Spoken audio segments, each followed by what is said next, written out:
had a lifelong passion for occult sciences. My Dadi ji, my grandmother, was a Reiki healer. My mother happens to be associated with Sahaj Yoga.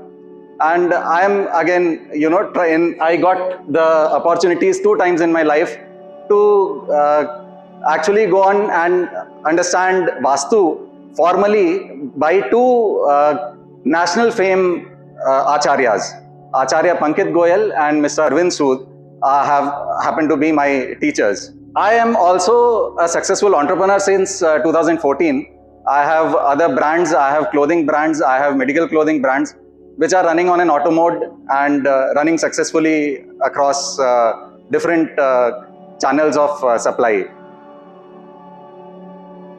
Coming to my methodology, what I first do is, my first process is, I take a layout from the client about a layout of the premises of the client.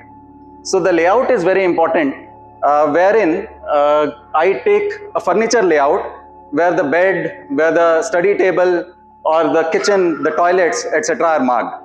So why is it important is because कोई भी consultant अगर आता है तो सबसे पहले देखता है कि यार इधर ईस्ट है, इधर नॉर्थ है, इधर साउथ है, इधर वेस्ट है, एंड अकॉर्डिंगली ऐसे ही बता देता है कि यहाँ ये प्लेस करो, यहाँ ये प्लेस करो. वेराज होता क्या है कि नॉर्थ भी एग्जैक्टली नॉर्थ परपेंडिकुलर नहीं होता है, वो थोड़ा 10 डिग्री 12 डिग्री का डेविएशन होता है उसमें.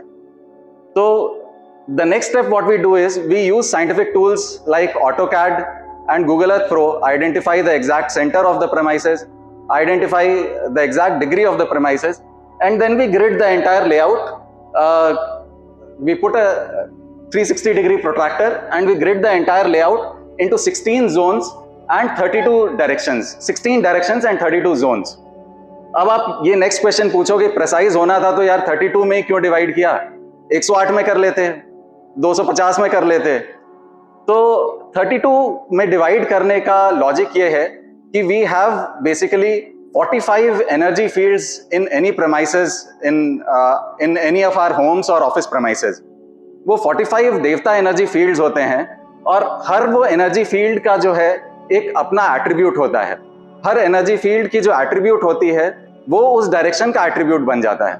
जब हम कहते हैं, से फॉर एग्जांपल मैं कहता हूं कि नॉर्थ ऑफ नॉर्थ ईस्ट जो है वो हेल्थ की डायरेक्शन है, तो वहां जो एनर्जी फील्ड विराजमान है वो है भुजंग देवता की एनर्जी फील्ड.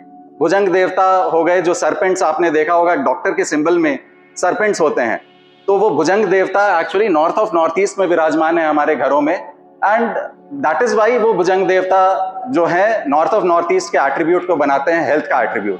तो लाइकवाइज 45 देवताज हैं जो कि इस सर्कल में आपको नजर आ रहे होंगे. देयर आर 45 देवताज जो अलग अलग एनर्जी फील्ड्स को रिप्रेजेंट करते हैं. जब मैंने अपने 30 सेकेंड्स प्रेजेंटेशन में कहा कि हम लोग रूट कॉज एनालिसिस करते हैं, एक बिजनेस नहीं चलने के कई रीजंस हो सकते हैं कि कैश फ्लो डिस्टर्ब है, मैनेजमेंट खराब है, या चोरियां हो रही है बिजनेस में, आपका स्टाफ ओवर पावर कर रहा है, स्टाफ में एट्रिशन रेट ज्यादा है. तो हर उस चीज के लिए, हर उस रूट कॉज के लिए एक पर्टिकुलर एनर्जी फील्ड रिस्पॉन्सिबल है, और उस एनर्जी फील्ड को आइडेंटिफाई करना बहुत इंपॉर्टेंट है. आइडेंटिफाई करने के लिए ही हम लोग इसको अच्छे से ग्रिड करते हैं, और ग्रिड करने के बाद एग्जैक्टली पिन पॉइंट करते हैं कि ये जोन, से फॉर एग्जांपल N6 जोन में हमें प्रॉब्लम फेस हो रही है. अगर हम प्रॉब्लम फेस कर रहे हैं तो N6 जोन हमारे घर में एग्जैक्टली है कहाँ, और ये इतना प्रिसाइज है कि 10 डिग्री का भी डेविएशन अगर हम कर दें तो हमारा 50% का डेविएशन आ जाएगा, एंड वो प्रॉब्लम रिजॉल्व नहीं होगी. So this marking, this gridding of the entire layout into 16 zones and 32 directions are very important. इसके बाद हम लोग एक और काम करते हैं. इसमें हम लोग क्या करते हैं कि हर जोन में, अब आप नॉर्मली स्क्वायर तो होता नहीं है लेआउट, तो अगर एलांगेटेड लेआउट है तो आप इधर देख रहे हैं कि नॉर्थ छोटा है, साउथ छोटा है, वेयर ईस्ट एंड वेस्ट बड़ा है, तो उसका एक बार ग्राफ बनाते हैं. बार ग्राफ बनाने के बाद, इसमें भी बार ग्राफ में आप देख रहे हो नॉर्थ छोटा है, साउथ छोटा है, and east and west are bigger as in the zonal area is higher. तो ऐसा होने से भी एक इम्बैलेंस क्रिएट होता है. वी डोंट वांट कि कोई भी हमारा जो डायरेक्शन है वो बड़ा या छोटा हो, तो उसको बैलेंस करने के लिए फिर हम लोग रेमेडीज करते हैं. स्टेप 2 में ये काम मेरा होमवर्क रहता है. ये क्लाइंट विजिट होने से पहले मैं ये काम करता हूँ.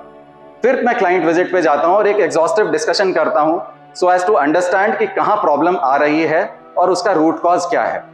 उस प्रॉब्लम को देख करके आसपास के एनवायरनमेंट को भी हम लोग स्टडी करते हैं कि क्या घर के पास में कोई हॉस्पिटल है, कोई स्कूल है, कोई पार्क है, इलेक्ट्रिक पोल्स कहाँ पे हैं, ट्रांसफार्मर कहाँ पर है, सेप्टिक टैंक कहाँ पर है।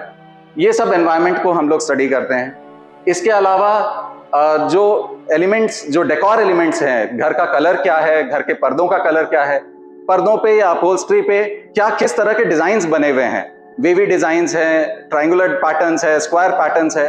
तो हर कुछ का अपना अपना सिग्निफिकेंस है और वो सिग्निफिकेंस इतना ज्यादा है कि वो एलिमेंटल्स जो हमारे 5 तत्व हैं, जो बेसिक एलिमेंट्स हैं, जल, वायु, अग्नि, पृथ्वी और आकाश, उसमें अगर हम एंटी एलिमेंट्स डाल दें तो वो उस दिशा को, वो उस डायरेक्शन को डिस्टर्ब करता है। इस स्टडी के बाद फिर हम लोग रेमेडीज देते हैं। तो हमारी जो रेमेडीज है वो बहुत बेसिक और बहुत सिंपल रेमेडीज होती है।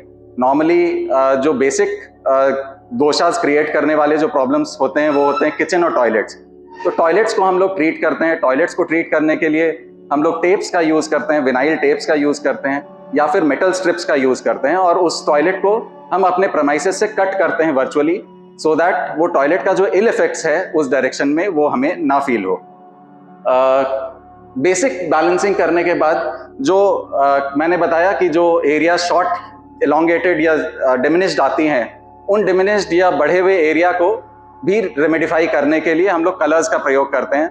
हो सकता है वॉल्स के कलर्स के, आपके जो वॉल्स के जो कलर्स हैं उसको हम लोग थोड़ा बहुत चेंज करते हैं, सो दैट जो इफेक्ट, इल इफेक्ट है, जो डिमिनिश्ड एरिया है, से फॉर एग्जांपल जो वाटर एलिमेंट की जो डायरेक्शन है वो अगर घटी हुई है तो वहाँ वाटर बढ़ाने के लिए हम लोग अलग अलग कलर्स का प्रयोग करते हैं, सो दैट वो वाटर का जो डिमिनिश्ड एरिया है वो डिमिनिश्ड ना रहे और वो बढ़ करके बैलेंस हो जाए। इसके बाद रूट कॉज को एनालिसिस करके रूट कॉज के जो देवताज हैं उनको ट्रीट करते हैं। एक बार में हम लोग सिर्फ 3 देवताज को ट्रीट करते हैं। 3 देवताज के ट्रीट करने से मोस्टली प्रॉब्लम रिजॉल्व हो जाती है, पर अगर 3 देवताज के ट्रीट करने के बाद भी प्रॉब्लम नहीं रिजॉल्व होती है तो 30 to 45 डेज के बाद हमारा फिर से एक फॉलोअप विजिट होता है, हमारा फिर से एक फॉलोअप कॉल होता है कि आपकी प्रॉब्लम रिजॉल्व हुई है कि नहीं। तो मकसद मेरा हर टाइम ये होता है कि प्रॉब्लम रिजॉल्व हो, ना कि ये हो कि बस एक बार विजिट कर लिया, वहाँ रेमेडीज करा ली और रेमेडीज कराने के बाद हम वहाँ से चले गए। तो इट इज़ इम्पॉर्टेंट कि प्रॉब्लम्स रिजॉल्व हो। कुछ सक्सेस स्टोरीज हैं। मेरा जो गूगल पेज है, जो बिजनेस पेज है, वास्तु बाई साकार नाम से है, वहाँ आपको और रिव्यूज मिलेंगे। कई सक्सेस स्टोरीज हैं। एक सक्सेस स्टोरी मैं शेयर करना चाहूँगा जो बहुत रिसेंटली मैंने कुछ लोगों से शेयर भी किया है यहाँ, जिनके साथ 1-to-1 किया है। मेरे एक चाइल्डहुड फ्रेंड को प्रीमेच्योर बेबी हो गया था और डॉक्टर्स ने कहा था कि 2 मंथ्स तक इस बेबी को NICU में रहना पड़ेगा। बैंगलोर बेस्ड है मेरा फ्रेंड। तो उसने ये न्यूज़ सिर्फ बताई मुझे कि ऐसे ऐसे बेटा हुआ है लेकिन ये प्रॉब्लम हुई है। तो मैं जानता था कि वो इतना ज़्यादा वास्तु वगैरह में विश्वास नहीं करता है। मैंने सिर्फ उससे उसके बिल्डिंग का नाम, मुझे ये पता था कि वो नई बिल्डिंग में रहता है, तो बिल्डिंग का नाम और फ्लैट नंबर पूछा, लेआउट निकाला उनके वेबसाइट से, और उसको सिर्फ एक पोजीशन में, एक पर्टिकुलर पोजीशन में हनुमान जी की फोटो लगाने को कह दी। और उससे वो जो उनका जो बेटा हुआ था, जो 2 महीने तक डॉक्टर ने कहा था कि NICU में रहना पड़ेगा, बचेगा या नहीं बचेगा वो भी पॉसिबिलिटी पता है कि नहीं, तो वो विदिन 1 मंथ वो रिलीज हो गया हॉस्पिटल से and he is hello and hearty now. अभी वो 2 मंथ्स का होने जा रहा है।